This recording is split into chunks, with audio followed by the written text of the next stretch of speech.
Hi friends, welcome to my channel అమ్మమ్మ రుచులు. ఇంతవరకు మా ఛానల్ ఎవరైనా సబ్స్క్రైబ్ చేసుకోకపోతే సబ్స్క్రైబ్ చేసుకోండి. అలాగే పక్కనే ఉన్న గంట సింబల్ని కూడా క్లిక్ చేసేయండి. ఈరోజు రెసిపీ వచ్చేసేసి ఇడియప్పం.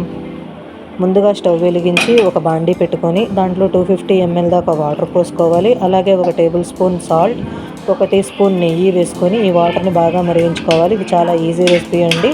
ఇది చాలా హెల్దీ రెసిపీ కూడా. బాగా మరిగిన వాటర్ని ఒక పక్కకు పెట్టుకొని ఇప్పుడు ఒక బౌల్లో 1 కప్పు బియ్యం పిండి వేసుకోవాలి. వేసుకున్న తర్వాత మనం పక్కకు పెట్టుకున్న బాగా మరిగించిన నీటిని కొంచెం కొద్దిగా పోసుకుంటూ ఈ పిండిని కలుపుకోవాలి. నీళ్లు చాలా వేడిగా ఉన్నాయి కాబట్టి స్పూన్తో ఈ పిండిని కలుపుకోవాలి.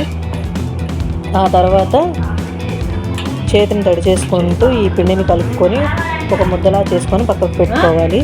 ఇప్పుడు ఒక ఇడ్లీ పాత్రలో నీళ్లు పోసుకొని ఇడ్లీ స్టవ్ పైన పెట్టుకోవాలి. ఇప్పుడు చక్రాల గిద్దలో ఈ పిండి మిశ్రమాన్ని ఉంచుకొని పక్కకు పెట్టుకోవాలి.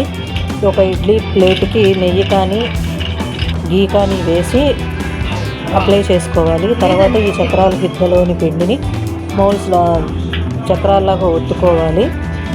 నేను పెద్ద సైజు యూజ్ చేస్తున్నాను, మీకు కావాలంటే చిన్న సైజు అయినా వాడుకోవచ్చు. తర్వాత ఈ మిశ్రమాన్ని మనం వేడి చేసుకున్న ఇడ్లీ పాత్రలో పెట్టి 10 minutes చేసుకోవాలండి. అంతే, ఎంతో హెల్దీ అయిన రెసిపీ ఇడియప్పం రెడీ. దీన్ని పప్పుచారులోకి కానీ, చికెన్ కర్రీలోకి కానీ, మటన్ షేర్వాల్లోకి కూడా తినొచ్చు. Thanks for watching.